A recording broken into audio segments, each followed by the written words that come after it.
Hey deep divers, welcome back. Make sure you hit that like button and subscribe to the channel because today we are diving into a political hot tub. Ooh. It's so steamy, it caused a major meltdown at the Washington Post. Oh, spicy. We're talking about conservative columnist Hugh Hewitt and a live stream showdown that ended with a resignation. Yeah, it's a wild one. Are you intrigued? You should be. You really should be. It all went down on the Post's own live stream show, First Look, just a couple of days before the 2024 election. Yeah, crazy, right? So just days before the election, picture this, November 1st, 2024. Oh, tensions are high. Tensions are high. Everyone is glued to the news. Everyone's glued to the news. Absolutely. The First Look panel, it includes Hewitt, Okay. along with fellow columnists Jonathan Capehart and Ruth Marcus. Really, that scene? They start talking about Trump's lawsuit alleging voting irregularities in Pennsylvania. Huge topic. Yeah, the topic guaranteed to spark some fireworks. And this was more than just a routine legal challenge, right? I mean, these lawsuits were adding fuel to an already volatile situation with voters already on edge about the integrity of the election. Totally, and right off the bat, Right away. things get spicy. Yeah. Capehart, he asks Marcus about Trump's motives behind the lawsuit. Okay. And she basically says that Trump believes that an election is only fair if he wins. Oh, boy. Hewitt tries to jump in, but... Capehart cuts him off. Yeah. And it's interesting because Hewitt wanted to talk about this Bucks County case, Right. which is a case that Trump cited where a court actually did find some irregularities. Yeah. So he felt like, this was crucial context that was being ignored. Totally. So you have this clash brewing Yeah. with Marcus and Capehart essentially saying that Trump is undermining democracy, and Hewitt's arguing for this more nuanced view of the lawsuit, emphasizing the need to report the facts even when they're inconvenient. And it gets even hotter when Capehart accuses Hewitt of consistently making claims that lack a factual basis. Oof, shots fired. You can practically see the smoke coming out of Hewitt's ears at this point. Television, right. And Hewitt's feeling ambushed, and he calls the segment the most unfair election ad he's ever been a part of. Whoa. And just storms off the set. That's intense. Talk about a dramatic exit. And it's the kind of moment that sends producers scrambling and Twitter into a frenzy. Oh, yeah. But it doesn't end there. No. Because in a move that shocked, the entire media world, Hewitt ends up resigning from the Washington Post entirely. It's huge, and it really adds another layer of complexity Yes, for sure. to an already tumultuous situation at the Post. Yeah, this incident was not happening in a vacuum. Not at all. There's a lot more to unpack here, folks, so make sure you are subscribed so you don't miss part 2, where we will uncover the backstory and explore the bigger implications of this whole showdown.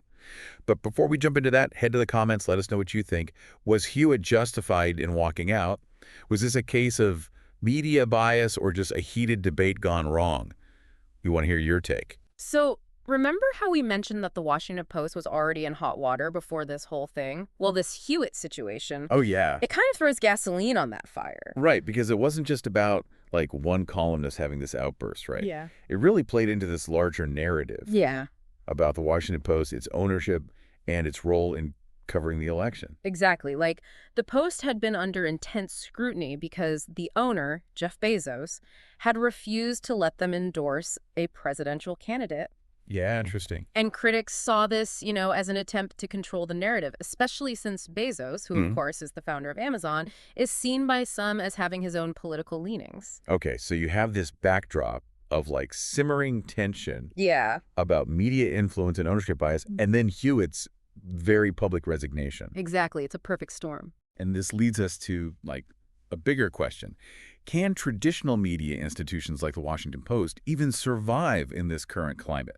We're seeing a growing distrust of mainstream outlets, fueled by the rise of social media and these hyper-partisan news sites. It's like everyone's shouting their own version of the truth, and it's getting harder and harder to figure out what to believe. For sure. And it's not just about finding the quote-unquote truth. It's about understanding the different perspectives, Right. the motivations behind them, Yeah. and the potential consequences of this fragmented media landscape that we're seeing. So how does the Hewitt incident fit into all of this? It's like a microcosm Okay. of this larger struggle. Okay. On the one hand, you have Hewitt arguing for the importance of, presenting all the facts, even if they're inconvenient to a particular narrative. And on the other hand, you have Capehart and Marcus, who while not explicitly stating it, seem to believe that certain facts are just dangerous to report because they might legitimize Trump's claims. Yeah, so it's like they're saying, yes, there might be some irregularities, Hmm. but reporting on them would only help Trump undermine the election. Exactly, and that gets to the heart of the issue. Uh, Like, how do you report on a story like this Uh-huh. fairly and accurately without inadvertently playing into the hands of those who might weaponize that information? Right. It's a tightrope walk, and there's no easy answer. No easy answers indeed. I mean, This whole situation raises some seriously thorny questions about journalistic responsibility, oh yeah. media bias, and the very nature of truth in the digital age. And it's not just about the journalists, it's about us, the media consumers. Right. Like, how do we navigate this landscape? How do we even distinguish fact from fiction? How do we stay informed without getting swept up in this tide of misinformation and outrage? These are the questions that, we all need to be asking ourselves. Yeah. And honestly, I don't think there's a one-size-fits-all answer. Yeah. But I do think it starts with awareness, right? Hmm. Like awareness of our own biases, Yeah. awareness of the forces that are shaping the media landscape, and awareness of the responsibility that we all have to be critical thinkers and discerning consumers of information. Well said. Thanks. And that's what we're trying to do here on the deep dive, right? Oh, yeah. We're not here to tell you what to think, but to help you think critically about the information that you are consuming. Yeah. We want to empower you to make informed decisions and engage in meaningful conversations about the issues that really matter. So, deep divers, we have gone deep into the weeds of this story, exploring the personalities involved, the political context, and the media landscape. But there's one more layer to peel back. So in part 3, we will kind of shift gears and talk about potential solutions. Like, what can we do as individuals and as a society to foster a more productive and informed public discourse? Stick with us. There's more to come.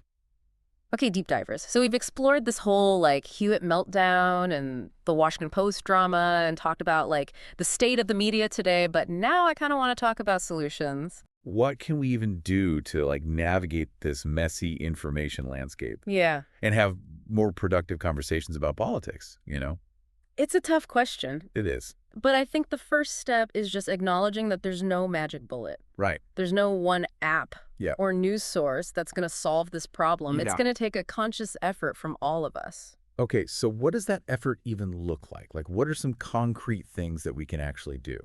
Well, for starters, I think we need to be more critical consumers of information. Okay. Don't just accept everything you read or hear at face value. Okay.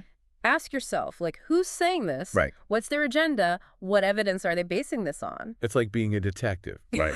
You have to look for clues, corroborate evidence, and be wary of anything that seems too good to be true. Absolutely. And that means being willing to step outside of your comfort zone. Okay. Don't just stick to sources that confirm your existing beliefs. Seek out diverse perspectives, Yeah. even if they challenge your worldview. I know that can be uncomfortable sometimes, but Sure. isn't that how we learn and grow? Absolutely. Yeah. And it's also important to remember that, disagreement doesn't have to be a bad thing. Right. In fact, it can be an opportunity for productive dialogue. Yeah.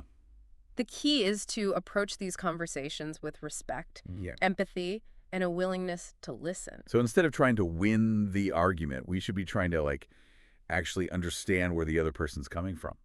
Exactly. And who knows? Yeah. You might even find some common ground. Right. Even if you don't agree on everything, you Yeah. can still have a civil and respectful conversation. Totally. And that kind of brings us back to the Hewitt incident. Right. Maybe if there had been more of that, Mm-hmm.